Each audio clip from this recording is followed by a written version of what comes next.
Olá, estamos aqui com mais um Dicas de Provas do canal Bem Humanas, com assistência técnica de Samuel Correia Podes. Hoje o nosso tema será o Egito Antigo, tá? Aproveitem, mandem as suas sugestões para o canal através do nosso portal www.bemhumanas.com.br. Então, gente, hoje nós vamos falar do Egito Antigo. O Egito é uma das civilizações mais charmosas, mais queridas, mais interessantes do mundo antigo. Atrai milhares de pessoas todos os anos para turismo. O Egito é cheio de mistérios, cheio de mitos, né? E ela sempre esteve no imaginário do homem moderno, já que várias das suas obras são misteriosas, repletas de conhecimento incríveis, né, aplicados na área de astronomia, de matemática, geometria, por exemplo, como as pirâmides, né, que é o grande símbolo do Egito Antigo, tá? Mas a nossa aula vai começar um pouco antes, tá? A gente vai mostrar para vocês como que formou o Egito e depois a gente caracterizar um pouco melhor essa sociedade. São dicas de provas, então a gente sempre vai ser um pouquinho mais objetivo, ok?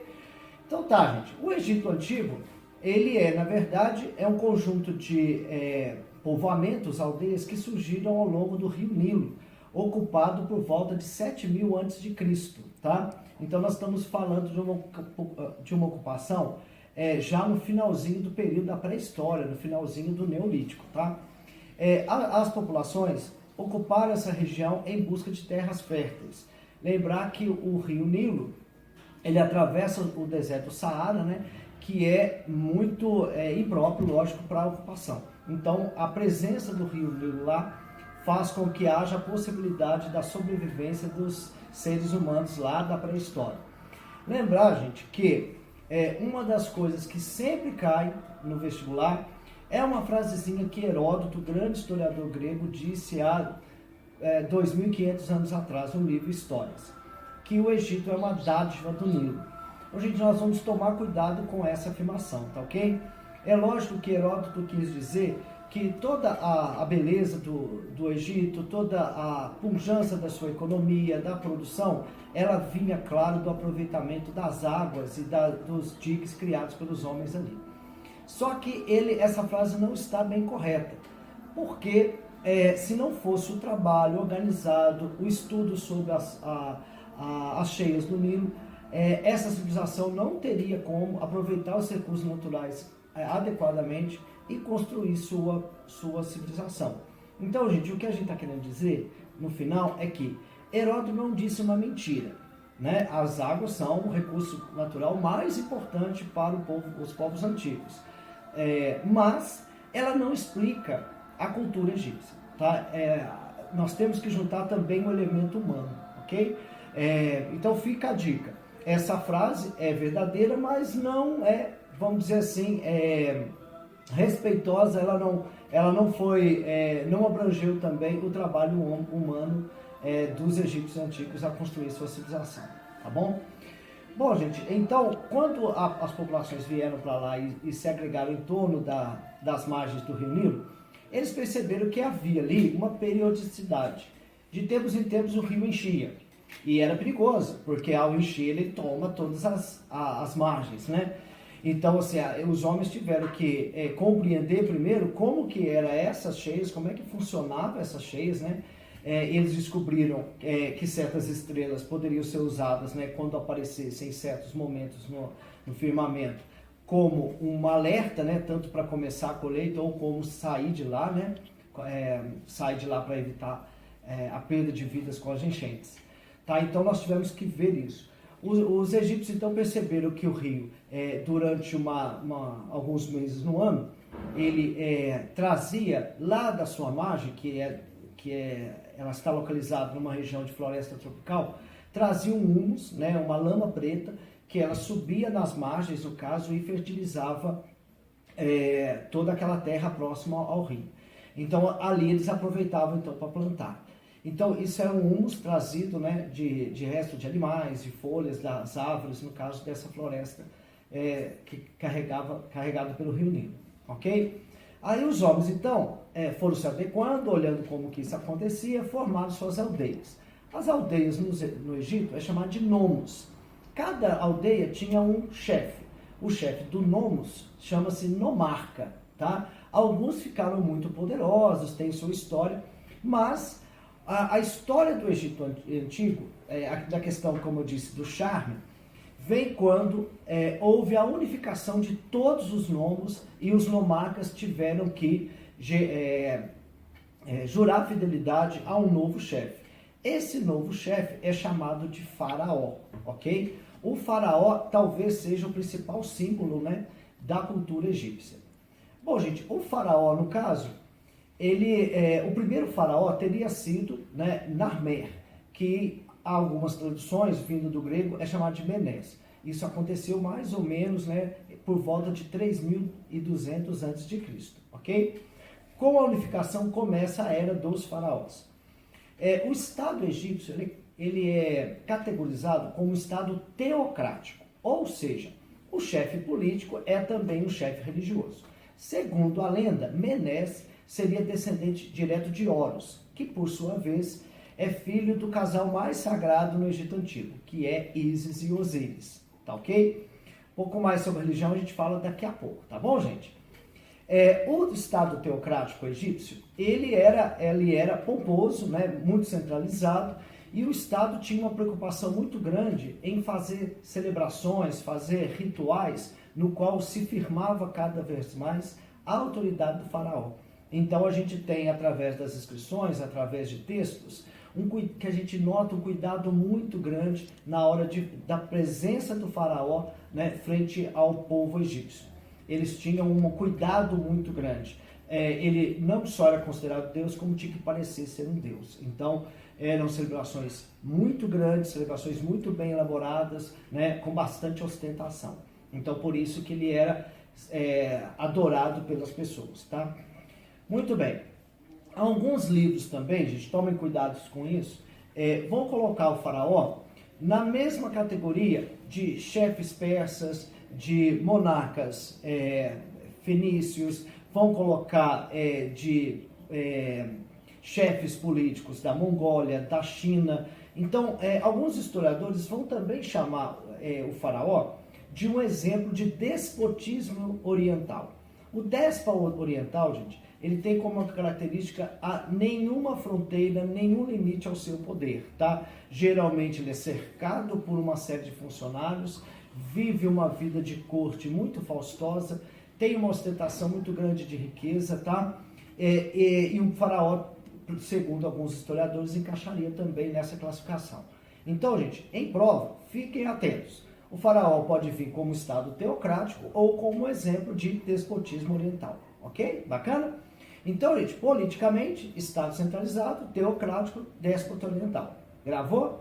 Então, gente, indo em frente, a sociedade egípcia. A sociedade egípcia, ela é muito diversificada. É um Estado que tem uma geografia comprida, né, porque o Estado acompanha, no caso, o território do Estado Egito, né? Ele vai acompanhar o leito do rio Nilo, e ali você tem uma série de estratos sociais, grupos sociais atuando ali. Os principais são quais, né? Você tem uma elite, né, que é formada pelo faraó e sua família real, mais os funcionários mais próximos a ele, que formam uma espécie de corte, tá? Ali, o faraó, no caso, é lógico o centro de tudo, mas ele tem uma família numerosa. Ele casa-se mais de uma vez, né? Ele tem mais de uma mulher, e dos seus descendentes é que é escolhido um herdeiro. Ao mesmo tempo, você tem um político, vamos dizer assim, um cargo político muito importante, que é do vizir. O vizir acompanha o faraó desde o seu nascimento. Então, o pai do faraó, do futuro faraó, escolhe também essa pessoa que vai ser uma espécie de tutor do próximo faraó. Ele educa essa criança para exercer o cargo quando chegar a hora dele, ok? Bom, a elite, no caso egípcia, ela é formada pelos sacerdotes, que é uma figura importante, tá? No Egito, tudo está ligado à religião, o culto ao Estado é o culto religioso, né? Então, a política e religião, elas não têm muita fronteira, né? Ela é muito fluida. Então, os sacerdotes estão sempre presentes, tanto na questão religiosa quanto na questão política. Você tem uma nobreza que tem, não é bem dono da terra, mas explora a terra em nome do faraó. Organiza, no caso, a produção, paga seus impostos, age como categoria militar. Então você tem uma nobreza ali que serve como conselho, né, que está muito próximo a ele. Você tem também uma categoria muito importante, que são os funcionários públicos, né, altos funcionários. Você tem os chefes militares, que são aqueles, né, a gente pode dizer que são uma espécie de generais ali, que formam essa elite. E dos funcionários, há um que é muito especial, que é o escriba. Como vocês sabem, o Egito tem uma escrita que é simbólica, né, ideográfica, que ela é conhecida como hieroglífica. Há vários outros tipos de escrita, mas essa é muito especial, muito elaborada, quase uma arte. É uma escrita considerada sagrada. As inscrições teriam poderes sagrados, tá? Então, a pessoa que trabalha com os textos sagrados, né, que escreve, que conhece isso, é uma pessoa especial, que é o escriba. Isso já apareceu em vários vestibulares, já apareceu no Enem, tá ok? Fiquem atentos com essa figura. Bom, abaixo dessa elite vem uma parte importante, que são os comerciantes, né, que levam através do Rio Nilo, né, através de barcos, né, para cima e para baixo do rio, toda a produção, troca por material, armas, leva as mensagens do faraó, dos altos funcionários, né? Então você tem os comerciantes que agem nessa veia econômica. Você tem os artesãos, que são muito importantes, porque a produção artística no Egito é uma coisa muito marcante. Estátuas, sarcófagos, objetos, utensílios, armas, coroas, né? Muita coisa é feita por esses funcionários. Então, eles são muito importantes também ali na camada média. Abaixo deles vem a maior parte da população, que são os camponeses. Os camponeses no Egito, pessoal, eles são felás, tá? Eles são chamados de felás. É uma categoria que é a maior parte da população, ela recebe tudo do Estado, ela recebe moradia, alimentação, escolaridade, participa dos rituais organizados pelo Estado, recebe até cerveja no final do dia, tá? Mas eles não são proprietários de terra e são uma espécie de servos do Estado. Em alguns livros, vão chamá-los de servidão coletiva, ok? Um dos historiadores mais importantes que estuda isso é o brasileiro chamado Círio Flammarion Cardoso. Seus livros já foram traduzidos em vários lugares. Ele trabalha muito esse tema sobre a questão do trabalho no Egito Antigo, a organização do trabalho. E lá ele vai dizer que a condição é de liberdade, mas é uma liberdade vigiada, já que essa liberdade ela tem como pressuposto que todos os camponeses estão felizes, que vão trabalhar para o Estado, que na verdade eles entendem que é o próprio Deus deles, o faraó, ok? Bom, você tem escravo no Egito? Tem escravo no Egito. Mas os escravos no Egito, eles não são expressão importante na economia. Não é a mão de obra principal que move a economia egípcia, ok, gente? O principal é o camponês. Os escravos são geralmente resultados de guerra, né? São prisioneiros de guerra. Alguns são comprados no estrangeiro, trazidos, por exemplo, pelos fenícios, tá? Que levam os escravos de outras regiões para o Egito, beleza? Mas você tem uma parte da história que nos diz muito na nossa cultura judaico-cristã, foi quando o Egito tinha escravos, os judeus, né? Os judeus ocuparam a região no século 13 a.C., né? Vindo procurar melhores terras, porque a Palestina teve um período de muita seca. Então eles foram mais para o sul, ocuparam a região do Egito e depois acabaram sendo escravizados. Ali, gente, é um curto período de tempo, né, de 2 reinados apenas, Sete I e Ramsés I, né, quando teve essa escravidão egípcia. Mas se você pegar, né, quase 3.000 anos de história, a presença dos escravos no Egito era pouco expressiva, ok? Vamos em frente? 15 minutos. Que deu? Vamos falar rapidamente do que, gente? Do traço principal, então. Religião no Egito Antigo. A religião, gente, lá ele é politeísta, tá? Ou seja, a crença de vários deuses. Só com uma coisa, tá, gente? Fiquem atentos com isso. Amenófis IV, faraó da 17ª dinastia, se eu não me engano, ele vai fazer uma reforma religiosa, onde ele vai instaurar a crença em apenas um Deus. Ele vai instaurar o ritual em honra ao deus Aton.